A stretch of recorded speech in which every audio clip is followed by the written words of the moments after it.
우리가 노엘 하지 않습니까? 노엘하고 노엘 하는 이 노엘은 프랑스 언어예요. 한국어도 아니고 프랑스 언어인데 프랑스 언어로 노엘이라고 하는 말은 크리스마스다 그런 뜻입니다. 그러니까 노엘 우리 찬양 125장인가요? 나와 있죠. 거기 나와 있는 찬양 가사와 같은 것이죠.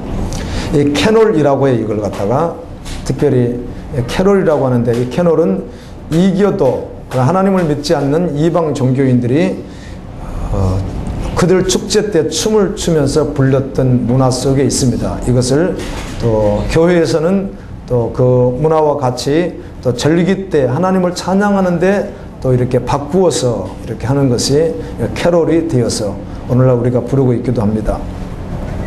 성탄절 하면 특별히 크리스마스라고 하는 단어를 떠오르면 어떤 생각이 드시나요? 뭐 지금 당장 떠오르겠습니까? 한번 생각해 보십시오. 성탄절, 크리스마스 하면 이런 단어를 떠오르면 어떤 생각이 먼저 찾아오는지, 아니면은 뭐 생각이 찾아오지 않을지라도 몸에 배어있는 습관들이 있지 않겠어요? 또 크리스마스 시즌이 왔을 때 느끼는 감정은 사람마다 다를 수 있고 또 행동도 다를 수 있겠으나 보편적으로 느끼는 감정이 있을 거예요. 크리스마스 시즌이 왔어도 가정에 어떤 불행한 사건들이 있다면 그에게는 전혀 의미 없는 그저 슬픔이 될 것이고, 또 어떤 기쁨이 있으면 기쁨이 될 수 있는데 이 크리스마스 시즌이 왔을 때 느끼는 감정이 있을 거라는 거죠. 그런데 보편적으로 느끼는 감정이 있다면 그것이 무엇일까요? 어떤 것이 떠오를까요? 어제도 우리 청년과 대화를 나누면서 했는데 크리스마스 날 이브 저녁엔 모텔이 아주 동난다고 그래요. 부족할 정도라고 그러잖아요. 그러니까 온갖 죄를 범하는 그런 상수라 돼버린, 교회마저도 청년들마저도 학생들마저도 또 이렇게 마음이 들떠버리는 이제 그런 시즌이 아닌가, 그렇게 문화가 그렇게 정착되어 버렸고 크리스마스 시즌 하면 뭔가 그렇게 즐기는 시간이 아닌가 이렇게 느껴져 버리는 그런 것들이 있죠. 그런데요, 놀랍게도 여러분 성경을 다 읽어보셔서 그래도 한 번만 읽어봤으면 기억이 났을 거라고 생각합니다. 뭐 수십 번, 수백 번은 읽지 않았어도 한 번만 정확히 읽었다면 다시 한번 생각해 볼까요? 읽은 사람들의 입장에서요. 신약 성경에 보면 예수님이 태어나신 것에 대해 축제 분위기가 있던가요? 없습니다. 그 어디를 봐도 주님이 태어나신 것에 대하여 어마어마한 축제 분위기는 없습니다. 다만 천사들이 목자들에게 알려진 그 장면이 좀 이렇게 우리에게 좀 떠오르죠. 그리고 동방박사가 선물을 가지고 별을 보고 와서 경배하는 장면들, 그 정도 외에는 축제 분위기는 전혀 찾아보기가 어렵고요. 엄밀히 말해서 이 땅에 오신 예수 그리스도에 대해서 말씀하시는 성경마다, 그리고 신약성경에 기록된 많은 말씀들은 축제 분위기라기보다는 아주 경건한 분위기고, 아멘, 영원하신 하나님이신 그분이 이 땅에 오셔서 십자가를 지시는 사건으로 다 말씀했기 때문에 오늘날 크리스마스 시즌을 돌아와서 수많은 그 교회나 사람들이 흥청망청하는 것과 전혀 느낌도 다르고, 그런 느낌은 성경 어디에도 찾아볼 수가 없는데 이게 이제 변질로 인해서 온 것이죠. 다만 성탄절의 의미를 굳이 둔다면 그것은 영원한 복음을 주시러 오신 예수 그리스도, 그분에 대해서 말씀하고 있습니다.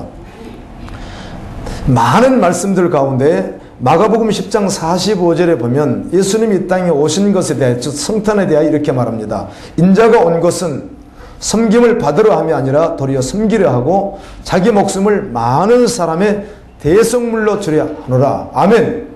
대속물로, 많은 사람을 살리게 해 대속물로 주려 왔다, 이렇게 말씀하고, 로마서 3장 25절은 이 예수를 하나님의 그의 피로써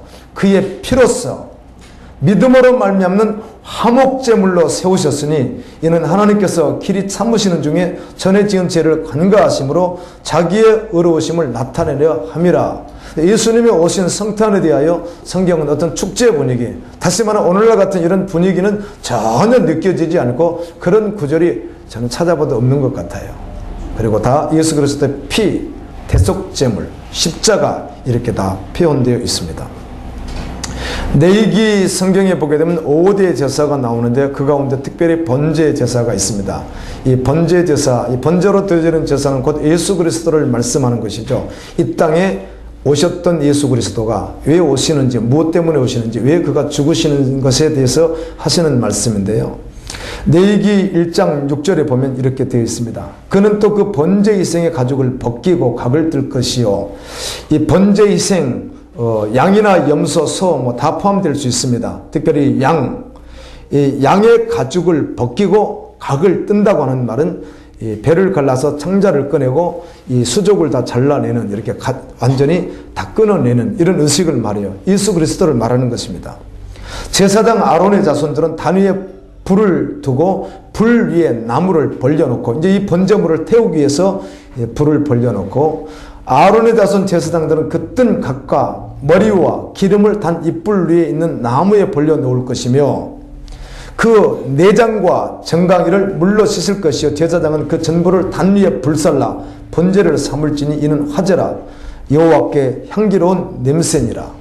만일 그 예물이 떼와 양이나 염소의 번제이면 흠없는 숫것으로 드릴지니, 즉 예수 그리스도 이분을 각을 뜬다는 겁니다. 그래서 그분이 오신 것은 그렇게 각이 떠서 번제물로 드려졌던 것과 같이, 아멘, 우리의 대성물로 번제물로 드려지기 위하여 오셨다, 이렇게 성경은 말씀합니다.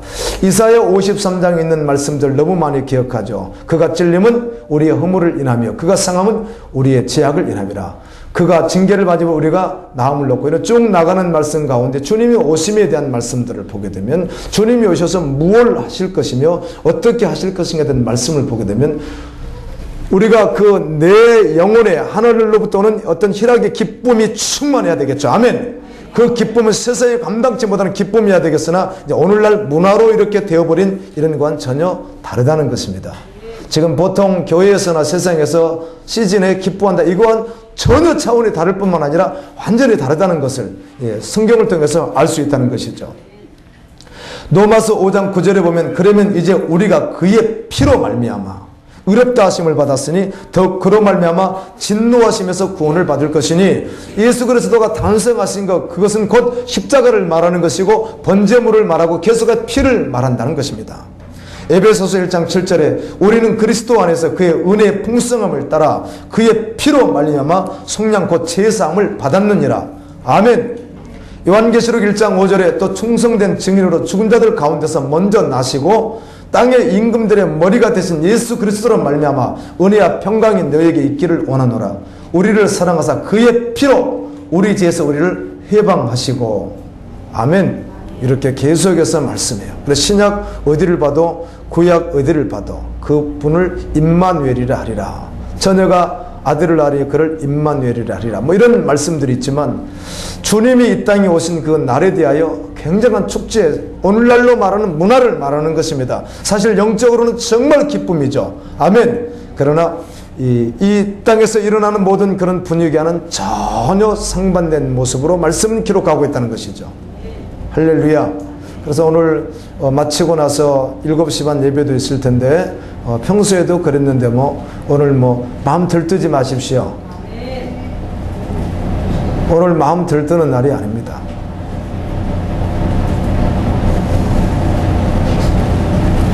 교회에서 절기로 특별히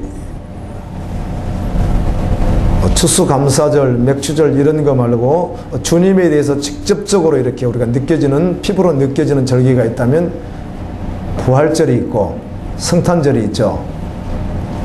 그런데 부활절 시즌에만 주님을 생각했다가 부활하셨다가 기뻐해야 되나요? 성탄절 시즌에만 주님 오셨다고 기뻐해야 되나요? 전혀 그렇지가 않죠. 365일 그분은 이 땅에 오셨고, 그분은 죽으셨고 부활하셨고 승천하셨고 이제는 다시 오실 예수 그리스도. 아멘. 그분에게 주목되어 걸어가는 믿음이어야 될 줄로 믿습니다.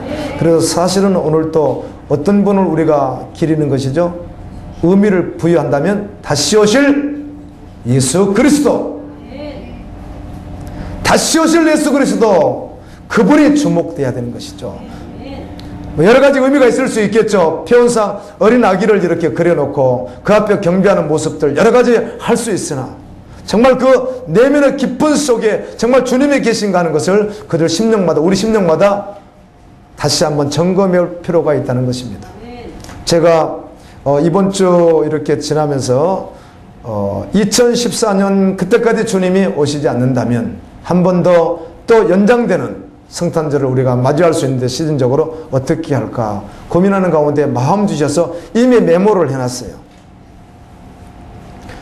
이쪽 현수막엔 아기 예수 동방박사 그림이 아니라 완전히 그냥 십자가 그리고 아멘 십자가 그리고 대속의 제물에 대한 그 성경 구절을 집어넣고 이쪽에는 또 뭐 비슷하지만 여전히 다르게 주님 영광 가운데 오실 그 주님 아멘 재림하실 주님 그분에 대해서 현수막을 하나 예쁘게 제작해서 여기다 달고 그래서 그 시즌을 그렇게 맞이하면서 주일학교와 중고등부 한 팀, 두 팀, 청년부 세 팀, 그리고 남전도에 한 팀, 여전도에 한 두 팀 정도 나눠서 그럼 6팀이 되는데 6팀이 정말 다시 오실 예수 그리스도 아멘 그분에 대한 감격, 감사, 은혜, 십자가 모든 것이 다 녹아져 있는 이런 어떤 찬양을 해도 좋고 50을 해도 괜찮고 뭐 어떤 드라마를 해도 괜찮고 어떤 걸 하든지 그게 시간이 어떠하든지 상관없이 한번 준비토록 그래서 제가 가능하면 소스를 좀 들여서 준비할 수 있도록 해야 되겠다. 그날만큼은 특별히 한 번 더 우리가 다시 오실 예수 그리스도를 그리고 오신 그분을 아멘 십자가를 지신 그분을 한번 정말 찬양하는 영광 돌리는 그런 시간을 가져야 되겠다. 그렇게 생각을 하고 준비해 놨습니다. 예수 그리스도께서 2000년 전에 왜 이 땅에 오셨는지 성경은 이렇게 말씀하고 있습니다. 그분이 왜 오셨는가? 에베소서 2장 1절부터 6절까지 말씀을 보면 이렇게 기록해 주죠. 너희의 허물과 죄로 죽었던 너희를 살리셨도다. 그때 너희가 그 가운데서 행하여 이 세상 풍족을 쫓고 공중의 권세 잡은 자를 따랐으니 곧 지금 불순종의 아들들 가운데서 역사하는 영이라. 전에는 우리도 다 그 가운데서 우리 육체의 욕심을 따라 지내며 육체와 마음에 원하는 것을 하여 다른 이들과 같이 본질상 진노의 자녀이었더니 그러나 죄송하지만 일반적으로 드려지는 예배와 의식은 너무 타락했습니다. 아멘. 그 전체적으로 타락돼 있어서 마침 이제 떡국 먹고 오후에 이제 오락하고 영화관 가고 또 바쁘면 또 쉬고 다 그런 건 아니지만 경건한 분들이 있겠지만 대부분 그렇게 흥청망청 보내는 날이 성탄절이 교회에서부터 그렇게 해버리면 안 된다는 거예요. 절대로. 어제도 하여 중보 우리 기도하는데 성탄절엔 이 모든 이 만들어 놓은 이런 게 있다면 반드시 무엇이 들어가야 된다? 십자가를 걸어 놓든지 십자가를 해놔야 이게 맞지 이렇게 일반적으로 번쩍번쩍 틀이 하는 건 원당치 않다. 그렇게 이제 나왔어요. 그 내용에 그와 같이 우리가 성탄절에 정말 경건하게 십자가를 들고 아멘 구속주 예수 그리스도를 도리 알리는 그런 시즌이 되면 좋은데 교회도 그냥 흥청망청하고 세상은 흥청망청하는 그리고 주님과는 상관없는 그런 의식들이 난무하죠. 이제 그런 여러 가지 모습들을 보고 또 접근해서 비판하기도 하는데 우리는 주님 예배합니다. 아멘. 아멘. 본질상 진노의 자녀이었더니 긍휼에 풍성하신 하나님 우리를 사랑하신 그 큰 사랑을 인하여 허물로 죽은 우리를 그리스도와 함께 살리셨고 아멘. 또 함께 일으키사 그리스도 예수 안에서 함께 하늘에 앉히시니 이 말씀은 원래 우리가 저주의 자식이었다는 거예요. 본질상 진노의 자녀였다는 것이에요. 그래서 우리를 구원하게 하나님께서 영원한 복음을 계획하셨고 아멘. 그 때가 되매 갈라디아서 4장 4절에 때가 되매 하나님이 그 아들을 보내사 여자에게서 나게 하시고 때가 되매 예수 그리스도를 이 땅에 보내신 날이란 말이에요. 그분은 세상에 십자가 지시게 하여 오신 것이에요. 그날이 그렇게 우리가 마음 들떠서 있을 그런 날이 아니라는 것이죠. 오히려 더 숙연해져야 되고 더 경건해져야 되고 아멘. 그래서 그분을 더 묵상해야 되는 도리어 그런 시간이어야 된다는 것입니다. 호세아 4장 말씀을 함께 말씀 기도하면서 묵상하는 가운데 참 놀라운 은혜를 이렇게 부어주셨어요. 호세아 4장 1절부터 3절 말씀에 보게 되면 이스라엘 자손들아 여호와의 말씀을 들으라. 여호와께서 이 땅 주민과 논쟁하시나니 이 땅에는 진실도 없고 긍휼도 없고 하나님을 아는 지식도 없고 오직 저주와 속임과 살인과 도둑질과 간음뿐이요 포악하여 피가 피를 뒤이음이라. 이러므로 이 땅이 슬퍼하며 거기 사는 자와 들짐승과 공중에 나는 새가 다 쇠잔할 것이요 바다의 고기도 없어지리라. 제가 이 말씀을 보면서 깜짝 놀랐어요. 호세아는 오늘날부터 한 900년 전경, 한 700년경 이 정도 되는 그런 시대인데 이미 그때 이 땅의 사람들이 로마서에 기록된 그 수많은 말씀들이 이미 말씀 가운데 있고 그리고 마지막 심판에 대한 말씀이 다 있는 거예요. 아멘. 호세아 이후에 아직까지 바다의 고기가 한 번도 없었던 적이 있어요, 없어요? 없습니다, 여러분. 호세아 이후에 바다에 고기가 없었던 적이 있어요? 지금 고기 있습니다. 언제 없는 거예요? 예, 하나님의 심판 때 없는 것이죠. 이미 그걸 다 말씀하는 거예요. 이 말씀을 보는데 진실도 없고 긍휼도 없고 하나님 아는 지식도 없고 오직 저주와 속임과 살인, 미움도 살인이니까 도둑질, 간음, 포악 이런 모든 죄악이 온 세상에 가득해서 피가 피를 뒤이음과 같이 전혀 소망이 없는, 그래서 심판바다에 마땅한, 인간에게는 그 어떤 소망도 없는 그런 모습을 기록해 주는 거예요. 영원한 저주가 결론인 인생들의 모습을 말씀해 주는 거예요. 그런데 그때 갑자기 내 심령 속에 파도처럼 밀려드는 은혜가 있었습니다. 그것은 무엇이겠어요? 예수 그리스도의 십자가이었습니다. 아멘. 그리스도의 십자가 아니면 소망이 없는 것이죠. 이런 소망 없는 우리에게 그리스도의 십자가를 주신 것이에요. 그래서 십자가의 도가 유대인에게는 꺼리끼는 것이요 헬라인에게는 미련한 것이로되 우리에게는 구원을 받는 하나님의 능력이라고 말씀해 주셨어요. 십자가의 은혜가 얼마나 가슴에 와닿는지. 주님 십자가의 은혜 아니면 우리는 저주받은 자 맞습니다. 이 땅에 예수 그리스도가 오신 그거 십자가 지시기 위하여 오신 것이죠. 아멘. 우리의 죄를 대속하기 위하여. 갈라디아서 4장 8절도 이렇게 기록해 주고 있습니다. 그러나 너희가 그때는 하나님을 알지 못하여 본질상 하나님 아닌 자들에게 종노릇하였더니 심판의 자리에 있었다는 것입니다. 누가복음 2장 8절은 그 지경에 목자들이 밖에서 밤에 자기 양떼를 지키더니 주의 사자가 곁에 서고 주의 영광이 저희를 두루비치매 크게 무서워하는지라. 천사가 이르되 무서워 말라. 보라 내가 온 백성에게 미칠 큰 기쁨의 좋은 소식을 너희에게 전하노라. 오늘날 다윗의 동네에 너희를 위하여 구주가 나셨으니 곧 그리스도 주시니라. 아멘. 이 말씀이 엄청난 말씀이죠. 이해를 하든 못하든 이해를 우리같이 믿음의 사람들의 입장에서 봤을 땐 이 땅이 온갖 죄악으로 말미암아 피가 피를 뒤이음과 같이 소망이 없는 아주 지옥 가기로 결론 나버린 저주가 가득한, 그래서 영원히 소망이 없는 그들에게 큰 기쁨의 소식이 증거되는 것이에요. 그것이 무엇이에요? 예수 그리스도가 나셨다는 것이에요. 이게 영원한 복음이에요. 아멘. 기쁨의 소식이에요. 이 복음은, 이 기쁨의 소식은 어떤 상황, 어떤 환경, 세상 모든 사람에게 동일하게 기쁜 소식인 거예요. 그래서 이게 기쁜 소식이 되는 것입니다. 우리가 복음에 대하여 설명 들을 때 많이 들었죠. 복음이 무엇인가? 뭐 영어로 말하면 요한겔리온,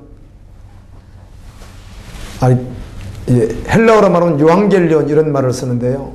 뭐 굿뉴스 이런 말을 쓰는데 기쁨이라는 거죠. 기쁜 소식. 그런데 여러분 기쁜 소식은 사람마다 각각 다를 수 있습니다. 수능 시험 끝나고 난 후에 어떤 집은 기쁜 소식이 되는 반면에 어떤 가정 그 자체가 슬픔이 되고, 아멘. 어떤 경기를 내도 어떤 사람은 기쁨이 되고 어떤 사람은 슬픔이 되고, 어떤 사업을 내도 어떤 사람은 기쁨이 되고 어떤 사람은 슬픔이 되죠. 그래서 이 기쁨이라고 하는 것이 사람마다 차이가 있다는 것이죠. 그런데 대부분의 사람들은 기쁨을 이 땅에서 취하려고 하는 것이죠. 그런 자기가 취하려고 하는 그 기쁨이 복음인데 모든 이방 종교에 이것이 다 있습니다. 기쁨을 준다는 것이죠. 그 기쁨은 곧 무엇을 말하죠? 복음을 말하는 것이거든요. 그런데 이방 종교에서 주는 기쁨은 거짓 기쁨이잖아요. 사단이 주는 것이잖아요. 잠시에 주는, 세상에서 주는 쾌락, 지속적이지 못하고 영속적이지 않고 영원하지 않고 찰나적인 것, 그런 걸 준다는 거 아니에요. 그러나 하나님이 우리에게 주시는 복음은, 기쁨은 영원합니다. 영원히 지속됩니다. 없어지지도 않습니다. 그 복음이 무엇이에요? 십자가의 복음이라는 것이죠.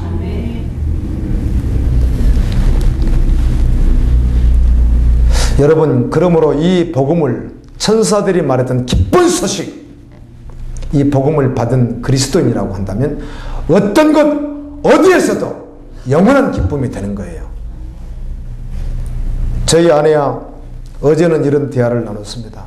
제가 몇 주 전에 여러분에게 말씀 전하면서 이렇게 말했었거든요. 오늘 주님 주신 은혜가 너무 커서 다 성실하고 다 없어지고 이 엄동설안에 신발만 신고 바지 하나 입고 아무것도 없는 채로 그냥 신탄진 길거리에 내팽개쳐 있어도 전혀 잃은 것이 없습니다. 그래도 주님 계시면 아멘. 다 가진 것입니다. 그래서 예수면 답니다. 이렇게 고백했어요. 왜 그런가? 은혜가 충만했거든요. 여러 가지 말씀과 환경 요인을 통해서 주님 마음 만져주시는 가운데 정말 은혜가 있었거든요. 그런데요, 참 이상하게 그 시간에 조금 지나가면 또 그게 조금 마음속에서 사라지는 듯 하면서 없으면 안 되지, 있어야 되지, 또 이런 생각이 찾아 들어올 때가 있어요. 이게 미혹이죠. 아멘. 아멘. 예수님이면 충분한 것이죠. 저번 주 오후에 그 집사님이 말씀을 이렇게 선포하고 나누는 가운데 그런 말을 하더라고요. 지금 내 가족이 불과 그렇게 달려간 지가 2년도 채 안 된 거 아니에요. 그러니까 오래된 거 아닙니다. 2년 전까지만 해도 여전히 세속적으로 지점장으로 그렇게 살아가면서 온갖 죄를 다 범하고 그렇게 살아가던 그분이 십자가의 복음에 부딪힌 후에 주님 앞에 돌아와서 살아가려고 하는데 다 버리고 다 내려놓고 제로로 만들고 지금 걸어가는 거 아니에요. 얼마 안 되는 것이죠. 사람들은 그렇게 본대요. 자신의 가족을. 야, 저분들은 대단한 분들이야.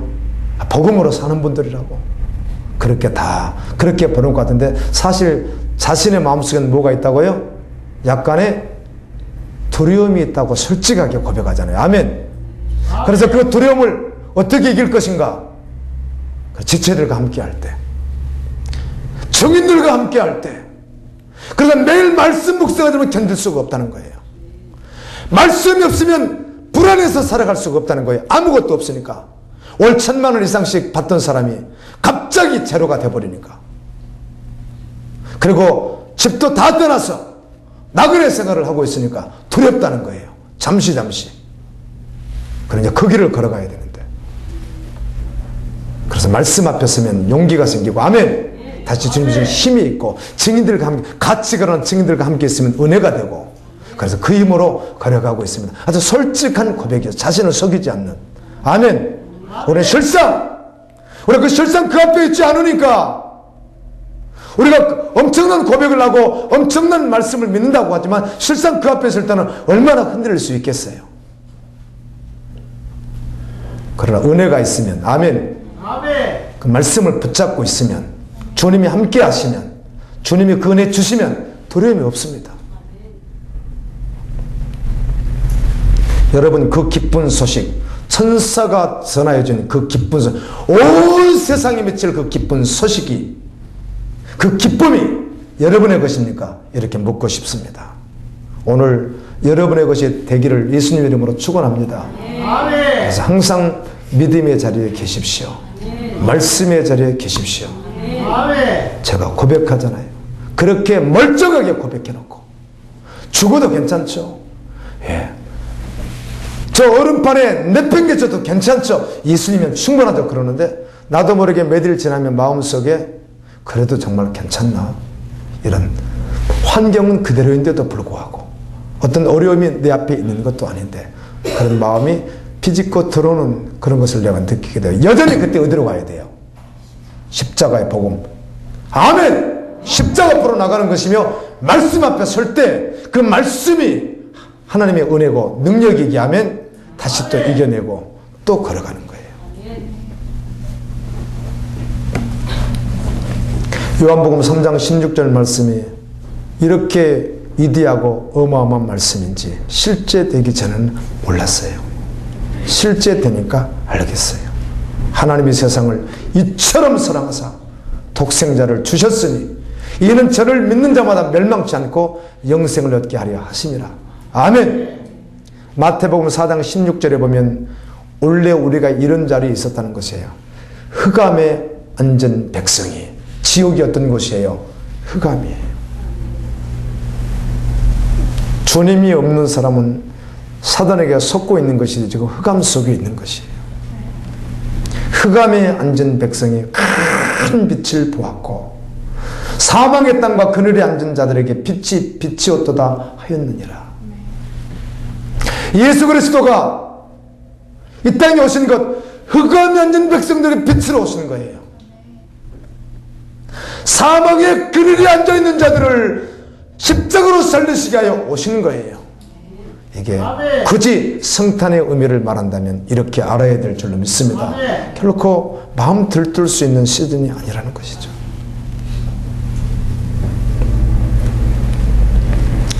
요한복음 1장 9절에 참빛 곧 세상에 와서 각 사람에게 비치는 빛이 있었나니 그가 세상에 계셨으며 세상은 그로 말미암아 지은 바 되었으되 세상이 그를 알지 못하였고 여전히 예수를 알지 못하는 자는 흑암에 앉은 백성이고 여전히 사망의 땅과 그늘에 앉아있는 자들인 것이에요. 아멘. 그 가운데 있는 자들을 빛 가운데로 생명 가운데로 이끄시게 하여 이 땅에 오셨어요. 그래서 그분이 죽으신 거예요. 자기 땅에 오매 자기 백성이 영접지 아니하시더니 영접하는 자 곧 그 이름을 믿는 자들에게는 하나님의 자녀가 되는 권세를 주셨으니 아멘. 이렇게 함께 나누고 싶습니다. 지금 이 시대에 이 성탄절 시즌에 우리가 반드시 꼭 알아야 될 것이 있다면 그것은 믿음 안에서 깨어 있는 것입니다. 오후에 세속적으로 놀려고 프로그램 잡아놨던 분들 좀 맛이 없어질 거예요. 해도요. 찝찝하고 이 말씀을 듣는 분은 그러지 않겠어요? 그러나 가족과 함께 행복한 시간 보내십시오. 아멘. 그러나 세속적으로 하려고 했다면 좀 찝찝해지지 않겠어요? 저는 항상 점검합니다.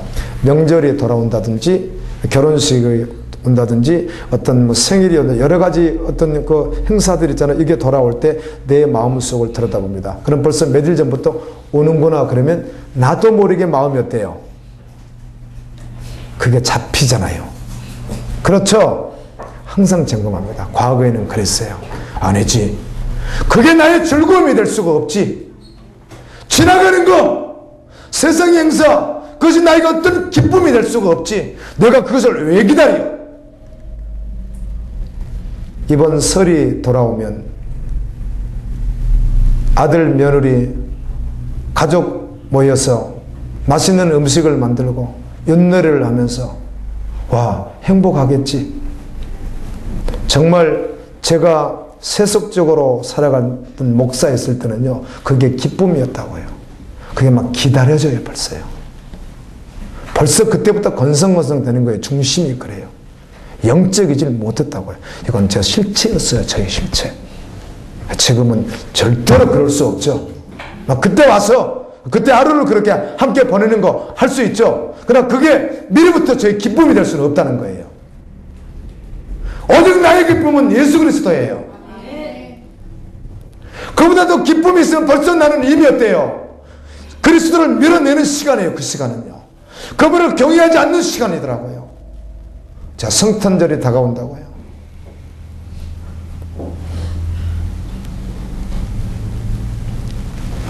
이번엔 이곳에서 제가 송구행실 예배를 드리지 못하고 이제 밖에 있겠지만 일이 있었다고 해도 그래 그때 오면 1월 1일 신정 때 좋지. 그걸 미리부터 계획하고 기다린다고요? 그럴 수 없죠. 뭐 그날 그런 일이 있을지라도 그날 가족과 함께 어떤 희락이 있을지라도 미리 그것을 생각하고 거의 마음 빼앗길 수 없죠. 예수님 빼앗길 수 없으니까. 이 말씀이 여러분에게 들려줬으면 좋겠어요. 절대로 그럴 수 없죠. 그 어떤 것이 내 마음을 설레게 해요. 나는 우리 둘째 며느리 있을 때 그 말 강단에서 했어요. 정말이었어요. 제가 토요일입니다. 결혼식 해야 되죠. 일생일대 해야 되죠. 그러나 저는 마음속에 결혼식이 중요하지 않았어요. 제 마음속에 중요한 것은 주일을 어떻게 주님 앞에 준비할 것인가 였어요. 결국은 어려웠지만 육체의 한계로 인해서 사실이었다고요. 아무리 내 속을 들여다봐도 나에게 중요한 것은 그날 결혼식이 아니고 주님 앞에 주일날 내가 어떻게 쓰임받을 것인가 였어요. 아멘. 그건 속일 수 없는 내 마음이에요.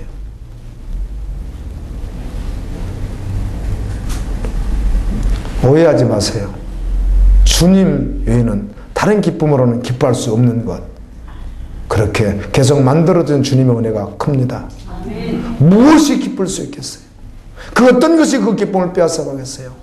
선사들은 영원한 기쁨을 무엇이 빼앗아 가겠어요? 예수 그리스도 그분만이 오직 나의 유일한 기쁨인 것을요. 그래서 이 시즌에도 그래야 될 줄로 믿습니다. 마음은 좀 빼앗길 수 있어요.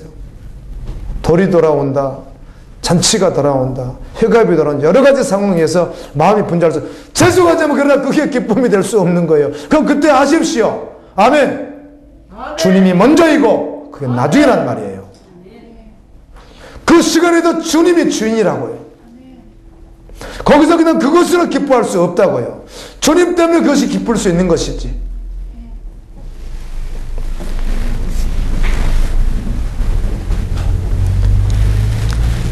아기 예수로 2000년 전에 베들레헴 말구에 태어나셨던 그분이 이 땅에 왜 오셨는지 그 의미가 상실된 채로 들떠서 주님과는 상관없는 깊은 자신의 내면 속에 있는 죄된 존재를 만족시키기 위하여 들떠버리는 많은 교인들. 다시 한번 주님이 은혜 주셔서 주님 앞에 온전히 서야 될 줄로 믿습니다. 아멘. 왜 그분이 2000년 전에 이 땅에 오셨는지, 왜 오셔야 했는지, 오셔서 무엇을 하셨는지. 그런데 그분과는 상관없이 마음이 들떠버리는 것은 깊은 내면 속에 죄된 존재가 그를 충동하기 때문이에요.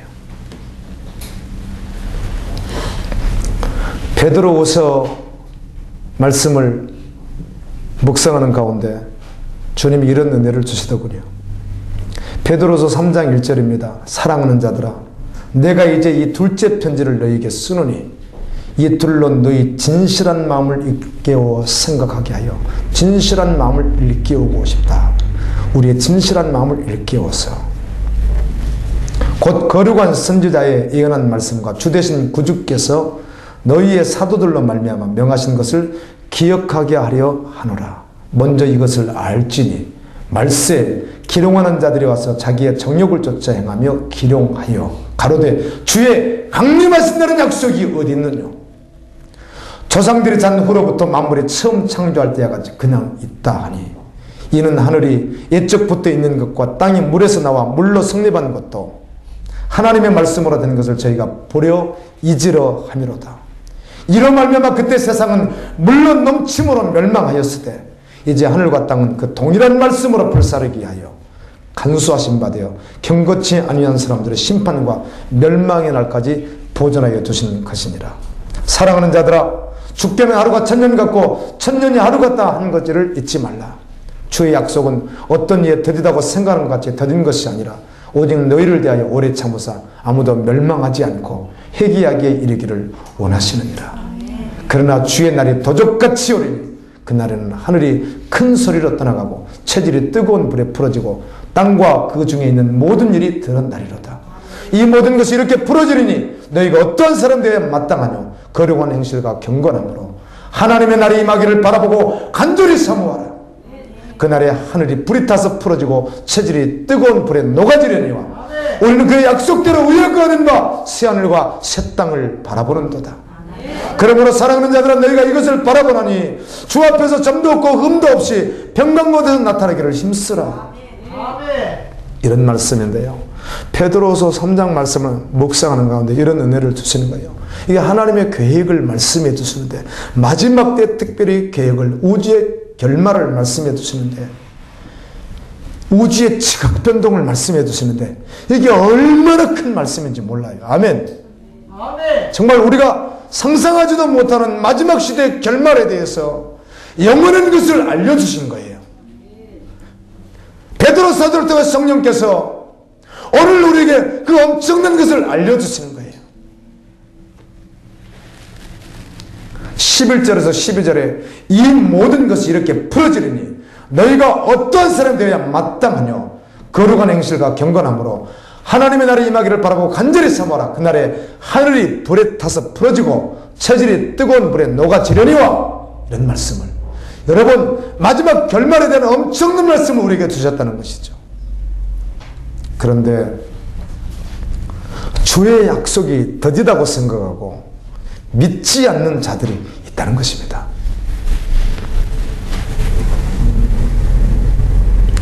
베드로후서 3장 3절 4절 말씀에 보면 왜 그들이 말씀에 순종하지 않는가, 왜 주님이 오신다고 하는 말씀을 기억하고 믿음으로 반응하지 않는가에 대한 이유가 나와 있습니다.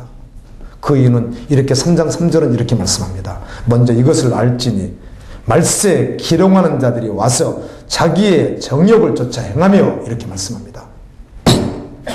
밖으로 드러난 것은 믿음으로 살지 않는 행위예요. 주님을 기다리지 않는 행위가 밖으로 드러나는 것이죠. 그런데 근본적으로 그 내면 속을 들여다봤더니 왜 그런가, 그 사람이 왜 그렇게 실제되지 않는가, 왜 주님 오심을 기다리지 않는가, 이 말씀에 사로잡히지 않는가, 이 여전히 아직도 세상과 타협을 하는가. 겉으로는 그렇게 드러났는데 그 내면을 실상을 봤더니 왜 그래요? 죄된 존재가 정욕대로 살고 싶거든요. 아멘. 자신의 정욕을 따라 이 세계의 자랑, 육신의 정욕, 이런 것들을 따라가고 싶거든요. 그게 그 사람 속에 있다는 것이에요. 이걸 내려놓지 않으니까, 이 여지를 남겨놓으니까 나타나는 것이 무엇이에요? 주님 오시면 오시라지, 나는 그냥 세속적으로 살겠다, 이렇게 드러난다는 것이에요. 아멘. 그 마음. 그래서 3장 1절은 그렇게 말씀해 주죠. 너희의 어때요? 진실한 마음을 일깨우기를 원한다는 거예요. 우리가 주님 앞에 정직하게 서서 마음 한번 정확히만 드리면 내가 어떤 사람인지, 어떤 존재인지, 어디에 있는지 주님은 가르쳐 주시겠다는 거예요. 그리고 그곳에서 진실한 마음으로 반응하라는 거예요. 전심으로 믿음으로 반응되라는 거예요. 그래서 묵상이 그렇게 중요해요. 이영전 전도사가 그런 이야기를 하더군요. 예, 중고등부 학생부 이렇게 오래 지도하다 보니까 계속 그쪽에 연구를 하니까요. 과거에 한동안은 오락이 머리에 좋아진다, 게임, 이런 터무니없는 광고를 한 적이 있는데요. 지금 애들이 게임 앞에 앉아 있으면 생각을 하면 안 된대요. 생각을 하면 놓치니까 계속 이렇게 움직여야 된다는 거예요. 그래서 뭐 이 안에 무슨 뇌가 있는데 이 뇌가 딱 멈춰 있답니다. 그거 하는 동안. 학교에서 얘들이 싫어하는 게 있대요. 어떤 인내, 사랑 주제를 주고 한번 묵상하라 그러면 이 묵상을 잘 하지 않는데요. 묵상을 아주 싫어한대요. 생각하고 싶지가 않는 것이죠. 즉흥적이고. 그래서 묵상이 안 되는 거죠. 자신의 내면을 깊이 한번 들여다볼 수 있는 그런 게 없다는 것이죠. 여러분, 과거에는요, 이 중고등부 학생들을 전도해 보면, 제가 중고등부 지도를 수년 전에 오랫동안 해왔는데요. 해보면 그때만 해도 20년 전만 이때만 해도 다 그런 건 아니지만 애들이 야, 지옥이 있어, 심판이 있다고. 그래서 제가 어떤 교회에 있을 때, 그때가 92년도 3년도 이야기입니다. 그때만 해도요, 제가 오후에, 제가 대학에서 요한계시록을 했기 때문에요, 야, 오늘 중고등부는 구광택 전도사님께서 요한계시록을 한대. 야, 요한계시록 한대, 요한계시록. 그래서 애들을 막 끌고 오고 그랬었어요. 서종호라고 막 하는 애들, 영균 전도사 친구 막 이런 애들이요. 그 상윤이 친구는 영균이 친구인지 잘 모르겠는데, 구광택 전도사님이 오늘부터 요한계시록을 한대. 가자! 그래가지고요, 안 믿는 애들 막, 신질 아파트 롯데 아파트 가자 그래가지고 몇 명씩 막 데리고 오고요. 애들이 그랬다고요. 왜 그럴까요? 그들도 그들의 운명에 대해서, 아멘! 고민하는 시기들이 있었다고요. 요즘엔 그렇지가 않아요, 애들이. 생각을 하지 않으려고 하는 거예요. 말씀 묵상해야 될 줄로 믿습니다. 언제 묵상이 되나요? 말씀 묵상을 매일 저는 해야 됩니다. 매일. 이렇게 하는데 어쩌다가요, 놓치는 날이 있어요, 저도요. 그러면 그 이튿날, 놓쳤으니까 오늘 한 번이라 봐야지. 그러면 그때 여전히 묵상이 안 돼버리는 거예요, 그때는요. 예. 그 장 넘기고 그 다음 장을 해야 되니까. 그래서, 그래도 한 두세 번 읽지. 그런데 묵상이 잘 되질 않아요. 해보니까 그래요. 저는 그렇더라고요. 근데 이걸 묵상하면, 이거 한 30분, 이거 1시간 하면 이렇게 하면 좋은데 그게 잘 안 되는 거예요. 그래서 이거를 그냥 지나치고 그 다음 장, 오늘 해야 될 걸 깊이 묵상하게 되는 거예요. 잠깐 두세 번 봐서 묵상되지가 않아요. 해보니까 그래요. 묵상의 힘이 얼마나 큰지 모릅니다. 아멘. 그 앞에서 자신의 진실한 내면을 주님 앞에서 한번 일깨울 때 아멘으로 하답하십시오. 아멘. 그럼 내가 기롱하는 것이 있는가? 내가 전제적으로 뭔가 여지가 남아있으니까 그렇다는 것이에요. 그걸 쫓아간다는 것이죠.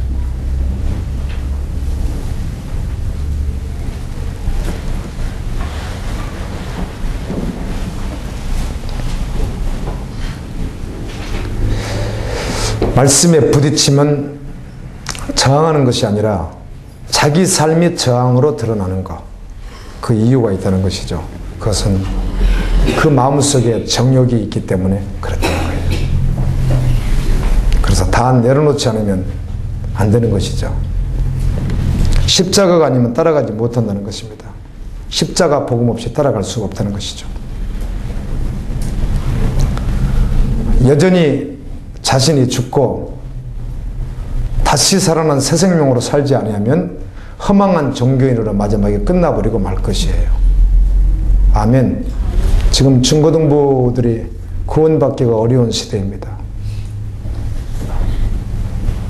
그나마 일주일에 한 번 교회에 나와서 중고등부 예배 드리고 나머지 세상에서 살아가는데, 그것도 와서 십자가의 복음을 듣는 것도 아니라 편질된 메시지를 듣고 선생님도 제 짱아치요. 동일하게 살아가면서 그들에게 주는 것 없이 그들이 일주일 동안 세상에 산다고요? 안 됩니다. 구원 받을 수 없습니다. 죄송하지만 가정에서 믿음으로 준비되지 않으면 아멘 어렵습니다. 갈보리 있게 하루 보내서 그걸로 다 한다고요? 어림도 없죠. 그렇게 되지 않아요. 지금 시대가 그렇다고. 부모님이 아주 중요해요.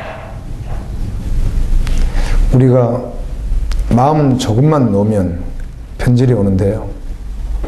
주님의 약속은 더디다고 해서 더딘 것이 아니라 이렇게 말씀해 주시네요. 너희들 다 회개하고 돌이키기를 내가 기다린다. 노아가 방주를 120년 동안 지었는데 여쭤보겠습니다. 짓고 난 후에 동물을 어떻게 했죠? 노아가 다 찾아다녔어요? 하나님이 하셨어요. 그래서 암수 이렇게 들어갈 수 있었던 것이죠.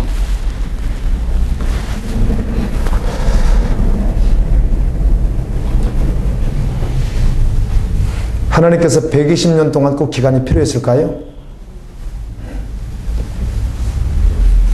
노아에게 지혜를 주시든지 부산엘과 오홀리압과 같이 법궤를 지을 때 모세와 함께 일하게 했던 하나님이 주셨던 지혜 있는 자들이 있었듯이 주님이 하시려고 맘만 먹었으면 아멘 더 빨리는 안 될까요? 주님은 그렇게 능력이 없는 분인가요? 아니죠. 그런데 어떻든 120년의 기간이 있었다는 것이에요. 노아의 방주 사건에 대해서는 베드로서에서도 말을 해요. 그렇다면 120년이라는 기간을 누가 주신 거예요? 주님이 주신 것이죠. 그 기간에 돌이킬 수 있는 충분한 시간들을 줬던 것이죠. 반드시 심판이 있다는 것을. 그럼에도 불구하고 그들이 돌이키지 않았죠. 끝까지. 그래서 주님 오실 때도 그런 일들이 있을 것이다 이렇게 말씀하는 거죠.